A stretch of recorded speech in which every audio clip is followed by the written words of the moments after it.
everyone, and welcome back to the Hear Us Out podcast. This is a podcast produced by Urban Saints, and we're back again with another episode. I'm here with my host, Nesu, who is the youth culture specialist. I am Paris, the digital lead, and we have a special guest by the name of Justin Humphreys, and he's from the organisation 318. He's the co-CEO and head of safeguarding development. So we're very happy to have him join us today for an episode. If you haven't heard about 318, well, it's an organisation that equips churches and organisations with the knowledge and resources to help organisations have safe environments for children. So yeah, we're very excited to have him on, and hopefully we're going to get into a really good conversation about safeguarding. Yeah, Justin, we just want to reiterate that we're absolutely pumped. As we said to you before the call, we're absolutely stoked to have you on, just because of the significance of this topic in this season, and what we can glean from you and learn as a community of youth workers and youth work practitioners in this respect. So we are overjoyed to have you. Welcome to the pod. It's an honor to have your time. Yes, what we do before we launch into the main segment of the pod is sometimes and in fact, this is our culture and our practice, that we do have a relational element of the podcast called the Let Us Know segment, in which we will just ask you a question to help us to get to know you a little bit better. And this time I've got to put you on the spot. I've got an interesting question for you. I will answer it myself, but you guys have to go first. That's the privilege that I have this morning. And the question is, what smell gives you joy? What smell gives you joy? Okay. Wow. Okay. Shall I go? Yeah, you go. It's between two things. Am I allowed to perhaps mention two, because they contrast a little? Go ahead. Absolutely. So I love the smell of fresh cut grass. Okay. It just for me it just signifies freshness. It tells me that largely the weather's good, because you can't be cutting your grass when it's raining. Yeah. But fresh cut grass just makes me feel good. And in another way, another smell that makes me feel really good is a good strong fresh from the bean coffee. Okay. Because that says to me, chill time to just sit down, relax, smell those beans, have a nice drink, and just take a break from whatever it is you're doing. Yeah. So grass and coffee. That's good. Cool. That's good. Okay. That's good. Paris? Mine then. Yeah, for me it's quite easy. Planting. The smell of planting, frying. Yeah, great. If you've got plantain in the house, you know it's a good day. You know you're going to have a really great meal. Best, one of the best foods out there. So if you haven't tried that, please do go and try it, fry it up. Plantain. Great. Okay. Well, I'll answer. I'm going to give you a bit of a rogue one, but I do feel passionately about this. And let me just preface what I'm about to say by saying that Kerex did not tell me to do this. This is not a paid promo or anything like that. I just love a specific Kerex. So for those of you who know, there's hand wash that you can buy from Kerex. That hand wash comes in different sort of flavors or kind of scents and all that kind of stuff. They have one called the Gruffalo, Deep Forest Fruits. Now, when you buy that, believe you me, your life's gonna change. You heard it here first. Okay, your life's gonna change. When you wash your hands and you just smell. Oh, it's amazing. So that's the smell that gives me joy. Yeah. Well, there's the first two takeaways right there, then, isn't it? Plantain and Gruffalo. Yeah, do it. It's good to know that you have such pleasure by washing your hands. It's a real experience for you. Yeah. And that's part of. I think that has something to tie with safeguarding. We spend a lot of time as youth workers kind of washing our hands before meals, and we prep for kids. So it's good to be hygienic. I think I'm really, segueing into what we're going to talk about somewhat today. Cool. Anyway, Nice.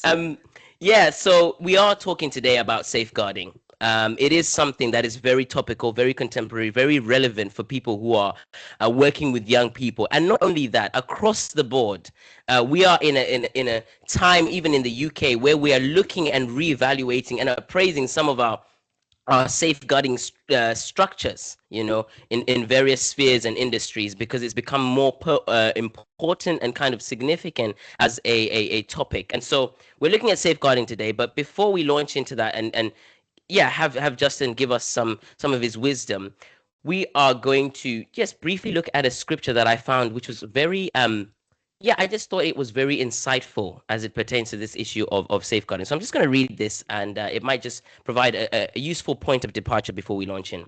It's John chapter 10, verses 11 to 13. And it says this. This is Jesus Christ speaking. He says, I am the good shepherd. The good shepherd sacrifices his life for the sheep. A hired hand will run when he sees a wolf coming. He will abandon the sheep because they don't belong to him, and he isn't their shepherd. And so the wolf attacks them and scatters the flock. The hired hand runs away because he's working only for the money and doesn't really care about the sheep. And for me, that really was quite illuminating, insofar as a lot of us who work with young people can consider ourselves playing a sort of quasi shepherding role. We're not their parents per se, but we hang around with them, we guide them in life, and we play a kind of shepherding role. And it's easy in many spheres just to assume a role without really having a heart for the role, without caring for the sheep, caring for the young people, and wanting to protect them from the dangers that we do see coming. Because when we do sort of obviate safeguarding responsibilities and requirements, then it's the equivalent of allowing a wolf at times, or certain dangers to come to them. So that was quite illuminating. But we'll launch into the questions now. And Paris, you can lead us in now. So obviously your organization is kind of one of the pioneers for safeguarding, and you're very well established. But what kind of drives the commitment for safeguarding with 318? Yeah, what's the passion behind it? Yeah, it's a really good question, Paris. Thank you. I think what we would say, we've been around in one form or another since 1977, long before I was around. Yeah. But in that time, we've been supporting churches, charities, other Christian organisations to do their very best to create safer places. And the reason why we believe that is so important is because we believe genuinely that it's a biblical mandate to do so. Yeah. So we can so easily get caught up with all the stuff around the policies and the procedures and the training, and all of that stuff is really important. Don't hear me wrong. But what we sometimes forget is that long before we had any of that, long before we had any of the laws that guide the ways that we have to do things, we had a very clear instruction in Scripture to, as you've said, Nesu, to be caring for the sheep, to be looking after the one, to be going out of our way to make sure that we are mindful of the vulnerable, the disadvantaged, the disaffected, the disconnected, those who are on the margins. So throughout the biblical narrative, this message of safeguarding has always been there. So our heart really is to try and help people to embody that, and to not forget that that's where our mandate comes from. And the other things that we've got around the policies, the procedures, the training, and all the rest of it, actually, they're just the vehicles that we've got today to use to achieve what is already there through Scripture. Yeah. So that we're trying to encourage people to think about it in new ways. Yeah. Okay. So it's kind of just like bringing people back to the basics, that foundational kind of duty Absolutely. Of care. Yeah, that's Absolutely. Really important. Yeah. And it's amazing, actually, how often that does seem to be forgotten. And this makes no judgment whatsoever, but there have been so many occasions where I've been explaining that, and it's almost like a light bulb moment for people. So to disconnect the practice of safeguarding from our scriptural understanding is part of our challenge, actually. Yeah. What do you think makes people kind of forget that very basic principle? Do you know what I think? And you might be surprised to hear me say this, but I think it's because, in part, we have become so focused on those bureaucratic elements of what we think safeguarding is, Mm, because it's become a bit of a tick box process, a bit of a compliance exercise, bit of risk management. And all of those things are true, but we've let them eclipse the true heart of what safeguarding really is. Mm. mm, mm. That's a good point. Wow, that's Mm, that's insightful, and mm, yeah, that's yeah, it's instructive. I think yes, I'd like to touch a little bit on that point about the sort of the bureaucracy or the administrative nature of safeguarding, because I think that's one of the things that has come to the fore as people have tried to engage with safeguarding. A lot of people are overwhelmed by the policies, the procedures, and they mm, think, okay, mm, I just need mm, to tick this box because this mm, is what the law mandates and all that kind of stuff. But on the topic of the law, just before we launch into the second question, I just want to be able to preface this next discussion with a little bit of information and context, especially for people who might not be in the UK or people who are not as aware of how safeguarding is developing within the UK context. The first of which is on the 22nd. Okay, so on the 22nd of October, two interesting publications came out. One of which was actually from 318. It was Jules Loveland, who I believe is your communications manager, mm. who published something where she was reflecting on the new appointment of Sarah. I think her name is Mulele's. Uh, Malali, Mulali, Malali. that's it. Yep, Yes. yep, yep. And she's been appointed as the Archbishop designate of Canterbury. And one of the two things that she mentioned that were imperative, as the new archbishop assumes Mm, that post, was culture change. mm, She writes, I'm gonna quote, verbatim from what she said. She said, "Real change happens in terms of our psyche as the church, or across institutions and organizations. Real change happens when every person in the church understands that protecting the vulnerable is part of our mandate as Christians." Right. So that's one of the things you've just highlighted, that oftentimes we disaggregate mm, our responsibility to people from a biblical narrative or a mm, scriptural lens, which mm, is perhaps not as helpful. The second thing that she then went on to say was, with respect to reestablishing or reinvigorating confidence, trust, and transparency, she said, by modeling honesty and accountability, the church can demonstrate that safeguarding is not an administrative task, but a gospel imperative, an expression of love, justice, and care for every person. Now, shout mm. out to Jules. That's so that blog post is not very long, but it's very, very illuminating. But what I want to ask you, and this is the question that's been burning in my heart, Justin, is we've got a lot of procedures, a lot of Mm. policies. We have a lot of, it's a requirement for anyone who's working with young people and in other contexts to have some kind of safeguarding training, to keep Yeah. abreast with safeguarding developments, to update safeguarding policies.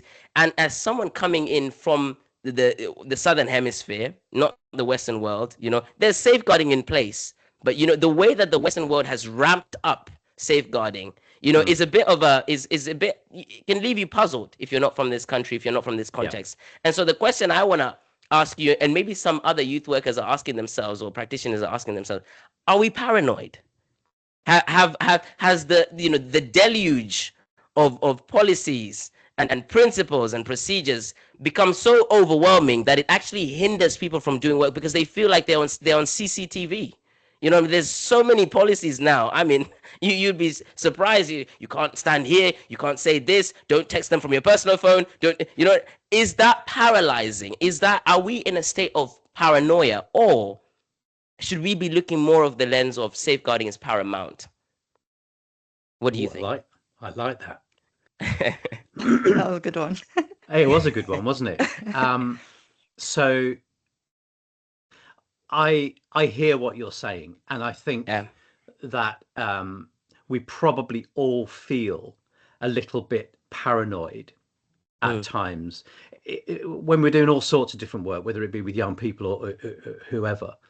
And I think there's also a danger that the sheer volume of expectations and requirements becomes not only paranoia inciting, but paralyzing. yeah. Yeah. we can almost be like rabbits caught in the headlights. There's so much for us to be thinking about, and I think we do have to be realistic and honest with ourselves to recognize that for some people that will be an inhibitor to enter ministry, whether that's ministry with young people or ministry with whoever. For others, it will be a reason why they are stepping out of ministry. And I'm not saying that this is just in relation to safeguarding. I think there are a whole load of other things that would probably be at play here too. But I think we have to be alive to that reality for some people. And for me, that is why I think it's important to say that whilst all of those things need to be done, they need to be there. They're there for good reason, for the most part. If we grounded them and located them within a context which was thoroughly biblical and scriptural, that we're speaking to our hearts, from our hearts, about why God cares so deeply for the vulnerable, then all of those things which can paralyze us and can create a level of paranoia may not do so quite so much. Because we're looking at them through the lens of how God sees people, how Jesus was with people. So I would always encourage people to be thinking in those terms. But I think we have to accept the reality of this situation currently, which is there is so much fear around that sometimes we just don't know what to do. We don't know whether it's safe to do this, safe to do that, whether it's okay to do this, that, or the other. And whilst to a level that is probably appropriate, we should always be thinking, am I behaving in a way which is safe, which upholds the values of individuals, that dignifies them, that it is psychologically safe for them. We shouldn't hopefully get into a place where all of that just becomes so overwhelming that we're just losing the plot. So I think there's always a balance to be gained. But I would say again and again, let's come back to why we're doing this. Let's come back to thinking about what God tells us about how he values people. And then as we attempt in our best way, in our humanness, to reflect who God is to those around us, we may actually put things into slightly different perspective. I think on that point, what you said, Nesu, I think it's true. Like safeguarding, it's very rigorous. There are so many different things in place. And I think that fear of getting something wrong and being, so responsible for something is a fear. And I think that's what goes back to our first point, where people have forgotten that very basic principle of it's just about caring for people. It's about being that biblical example. And I think because of the fear and the weight of the responsibility, that's why people could forget that basic principle. So I think it's important, like you said, just to go back to the root of why we're doing things, why Jesus did things, and to acknowledge that all these procedures and policies are in place for very good reason, and that it should just be a tool to help us to reflect Jesus in the best way that we can by taking care of people. I mean, Paris, what you've just said, it's just it almost like was a light in my mind. This what you just said about it should be there to help us, not to hinder us, because as you say, Justin, there is a risk of paralysis. I mentioned one publication that came out on the 22nd of October. That was Jules's publication from 31A. Another one was in The Guardian. They were covering the story of I don't know if you've been following. I'm speaking to viewers here about there's this sort of Throsso litigation. This lady who had been campaigning, the death of her children at the hands of her father, and how the courts, and the law and Parliament's looking to try and overhaul this litigation that presumed that it was always in the best interests for children to have access to both parents. So after their father actually committed murder, killed the children, this mother was actually campaigning that we shouldn't have that presumption in place.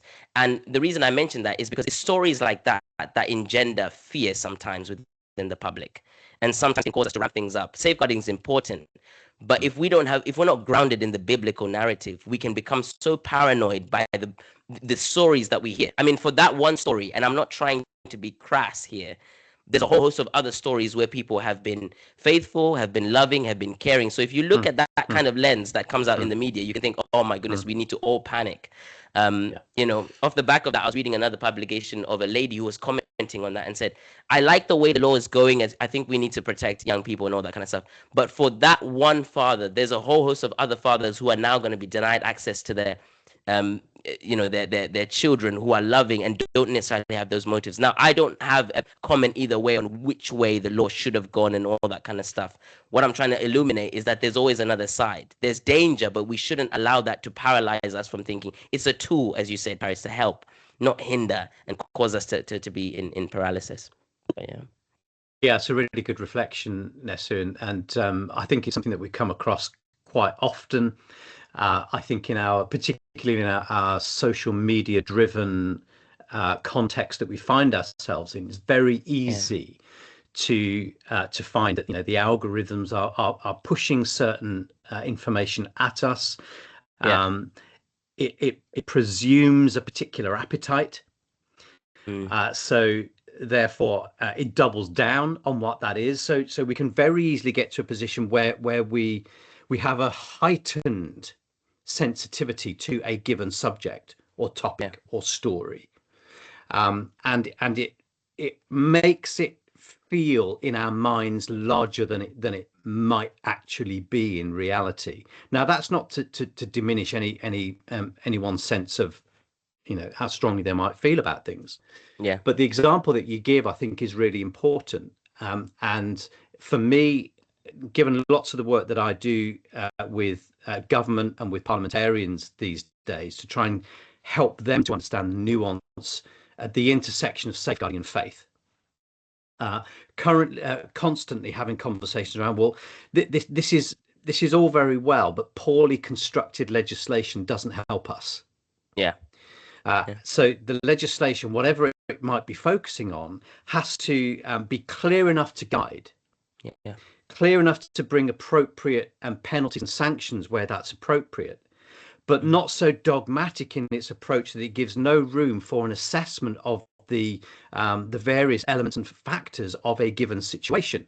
So the one that you described there of fathers potentially not having access to their children post separation with the other parent, I would really hope that we wouldn't get to a situation where all we've got is the pendulum swinging from one extreme to the other. So presumption on the one hand, I think, is as dangerous as complete denial on the other. And we need to find some middle ground that says what assessment is required to make some determination as to whether this particular father in this particular context is a positive and helpful influence in the lives of his children. Absolutely. You know, so I guess the point I'm making is it's easy to swing from one extreme to the other, and we've seen it legislatively in so many different cases. So that one will be an interesting one to see how that sort of plays out and finally lands. I think it's the extremes, like you said, that create fear. But I think we need more conversations and, like you said, looking at the nuances of situations. And I even think in terms of how safeguarding plays out on like a day-to-day basis, I think it's easy to look at, like Nessie pointed to, like one very intense situation. But if we're looking at how we care for our young people in our everyday interactions, things may not be so extreme. And so there's no need for that fear. It's just looking at how we deal with things on a day-to-day basis with the individuals that we're around. So I think that's really good. But we know as well that Safeguarding Sunday is approaching. That's on the 16th of November, which is a really good kind of day to highlight the work of those that do safeguarding within their organizations or churches. And it's a real time to look at some of the resources and things that are out there. But with that in mind, what kind of practical advice or what resources in particular would you point people to? Our whole mission, if you like, at Thirtyone is to encourage, to empower, and to equip people to create safer places, whatever that looks like, whatever the context is. And we have to recognize that we are all, maybe to use an overused term, we're all on a journey. So some of us, I mean, I've been doing this thing for like over 30 years now. It feels like a long time, but there's always new stuff to learn. So we have to appreciate that people will have been on this journey for different lengths of time with different experiences along the way that will shape their thinking and their understanding. So what we try our very best to do is provide resources which cater for the broadest range of experience, expertise, challenge, need, and all of that. So rather maybe than pull out a specific resource, I'd say have a good dig around our website, because there's lots of stuff that's available there. There's blogs, you've mentioned one already, Nesu. There are different resources that are available.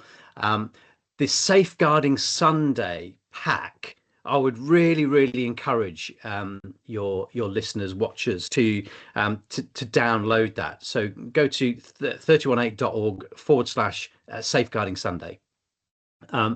Because in that we've got a whole range of different resources, from prayers to videos to liturgy, depending on the tradition that you follow, and they've been developed by a really broad ecumenical group. So we've not approached them with a single lens of, well, I come from a Pentecostal background, therefore that's how I'm going to do this, or I'm an Anglican, so let's do it all like that. We've tried very hard to keep it as broad as we can. So I would encourage people to look at those resources in the Safeguarding Sunday pack, because the whole purpose, I think you were starting to say, Paris, is we want to encourage those who are involved in the safeguarding task in their churches, primarily in the context too. We want to be able to say, we see you. We acknowledge how difficult that task often can be. We want to honour you for doing that. We want to celebrate some of the good things that we have been able to achieve, the safe environments that we hope we've been able to create. But at the same time, we want to acknowledge that there's a need for lament where things have not gone well, when mistakes have been made, where harm has been caused. But over all of that, we want to be encouraging safeguarding to become a normalized subject of conversation.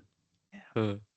So all too often, we sort of hear the comments though, oh well, safeguarding, oh yeah, that's Jimmy or Joe over there, they do that. Yeah. and we need to get beyond that. Well, okay, Jimmy and Joe may well have a specific safeguarding role, but actually, if we're all to play our part in creating a safer environment, we have to accept that we all have something to do. Yeah. And that starts with our ability to communicate about safeguarding, the biblical narrative, if you like, as a sort of a place to start, as the foundation. So one of the things that we often look at is, well, what evidence would a newcomer to a church environment or a youth group or whatever, what evidence is there for them to suggest that it's a safe environment? We're hearing a lot about the quiet revival and how younger generations are returning to church. That is fantastic. But what we've also got to appreciate is that those younger generations are going to be bringing challenges into our context that we may not have considered before. How do we give them a sense that it's safe for them to bring their experience into our environment? Because if we don't communicate about it, if we don't give them permission, if we don't tell them that it's safe, well, it's all down to guesswork. So there's a whole load of different things that we want to do, and Safeguarding Sunday is part of how we want to do that. Normalizing the conversation, raising awareness to it, encouraging everyone to see their part in it, and then hopefully all together we are then going to create safer environments. Yeah, that's great. That is such a good question. What evidence is there that this is a safe environment? And I think if we could all kind of ask that in the environments that we're in, it kind of makes you stop and think, actually, because you can assume that you're creating a safe space, but what actually shows it to someone that's unfamiliar? So yeah, that's really great. And I think somebody, I think, Paris, more than that, who might feel unsafe or may feel vulnerable because of their experiences, they are most likely the ones who are not necessarily going to step out and ask the question, because in asking the question, is this a safe place, they're immediately making themselves further vulnerable. Yeah, it's We true. need to tell them that it's a safe place. This is how you can know this is a safe place. And then they have the confidence to step into it and say, well, I've seen all of that. I've heard all of that. I've read all of that. Therefore, I feel safe in having this conversation with you. Yeah. Yeah. And I think even just lastly, like taking that a step further in educating young people on what safe spaces look like. So it's not Yeah, that they can ask, but they know like, okay, if this is not the answer that I'm getting, then maybe Yeah. this isn't a totally, safe space for me to be in. So yeah, that's really totally, great.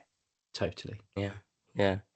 Yeah, well, I mean, this, as I expected, was going to be something that, a conversation that was really highlighting some of the significant things that we need to consider as people who engage with young people on a regular basis, and those who empower others to be able to do that safely. So, Justin, thank you so much. Before you go, one of the things we wanted to be able to find out a little bit more about was because Justin does, yes, he is the CEO of 318 as well as, head of safeguarding development, but you do have some other stuff that you do around safeguarding, or just in leadership podcasts and stuff that we can signpost people to. So where can we find you? Where in the many places can we find you and some of your work? Okay. Yeah, I mean, you're right. And some of those other things that I've been doing, or those things that may not immediately seem like mainstream safeguarding, Yeah.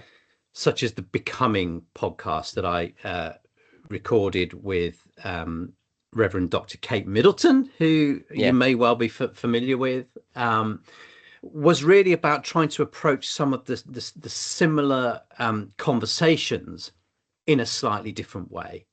Yeah. Yeah. So if we're about creating safer, healthy environments, there's a degree to which that has to be led well. Yeah. Yeah. So as leaders in our different contexts, whether we're youth leaders, whether we're church leaders, whether we're charity leaders, we have a responsibility to set the tone, to lead the culture, lead the environment and the practices and the attitudes that take place within those. So the Becoming podcast was digging into some of those issues. I thoroughly recommend it to you, not because I've got anything to do with it, but because there are some incredible guests from around the world on that podcast. Yeah. Another one is Just Leadership, which you may well be familiar with. That was a book that I co-wrote back in 2021 with Simon Barrington. And again, we're trying to unpick some of these leadership focused issues. So I think I touched on before, if we truly embody the scriptural message of justice in that context, and of course, safeguarding is a justice issue. Yeah. If we're seeking to reflect the heart of God to those around us, what does that mean for us? What does justice look like? What does it mean for me as a leader to be genuinely justice focused and justice driven? Yeah. So there's a whole piece around that as well, and the way that particular book, and there's a TV series that supports that as well, which is on the TBN UK platform. It's on demand. Was about reframing our Safer Places pledge. So putting survivors first, being courageous, holding each other accountable, those sorts of things. What does that look like, and how does that affect the environments that we work in? And then prior to that, a piece around spiritual abuse, which was groundbreaking back in 2019, has become much more part of a sort of regular discourse in the church now, but wasn't so much back then.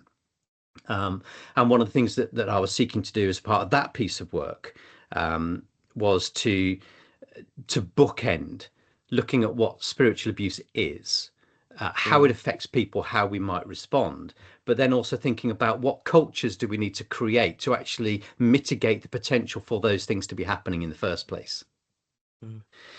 So there's a number of things there. And my latest piece, which I think ties in quite nicely to some of the stuff we've already been talking about, was latest piece that I wrote for Grove Books called Safeguarding as Mission, Learning from Encounters with Jesus. to just again try and get home this message. Let's just, when we were in Sunday school, and we were asked a really tricky question by our Sunday school leader, and the answer that was always going to be right in whatever scenario was Jesus. Yeah, we knew we'd get away with it if we answered Jesus. Well, look, in this scenario, the answer genuinely is Jesus, right? Yeah. So if we look at Jesus and we look at the encounters that he had with a variety of different people, we can learn so much about how he operated and how we might then translate that into our own safer practice today. Yeah. So there's a whole range of different things. So I don't know the best ways for people to find all of that. Hit me up on LinkedIn or something. Visit 318 website. There's loads of stuff and connected into that. Just Google me, see what you find. I don't know. Yeah. It's all there somewhere, I guess. Yeah, I can attest to that. I mean, it's very easy to find a lot of Justin's work and the stuff that he's involved in. So, yeah, just to reiterate again, honestly, this has been an informative and helpful conversation that I think is helpful for a lot of people working in the youth work space, just to reframe how we approach and think about safeguarding and how we engage with young people in the light of some of these core tenets. So, Justin, once again, thank you. God bless you. Thank you for your time. Thank you for your insights. Justin alluded to the fact that we're all on a journey is a phrase that, we often mention in various kind of spaces. But yes, we continue to be on this journey, doing podcasts with you guys. Before I close off, let me just say I thoroughly recommend 318 wherever I go. Anything safeguarding, it's 318. They are some, the pioneer or amongst many pioneers, frontlining the safeguarding effort. So commend your work and commend your organization. We continue to be people who are journeying with people working with young people and youth work practitioners on the Hear Us Out podcast. It's a joy to be able to have you join us on this journey. We look forward to more insightful conversations, having more special guests on. But thank you so much for joining us for this particular episode. We will see you next time. God bless and bye.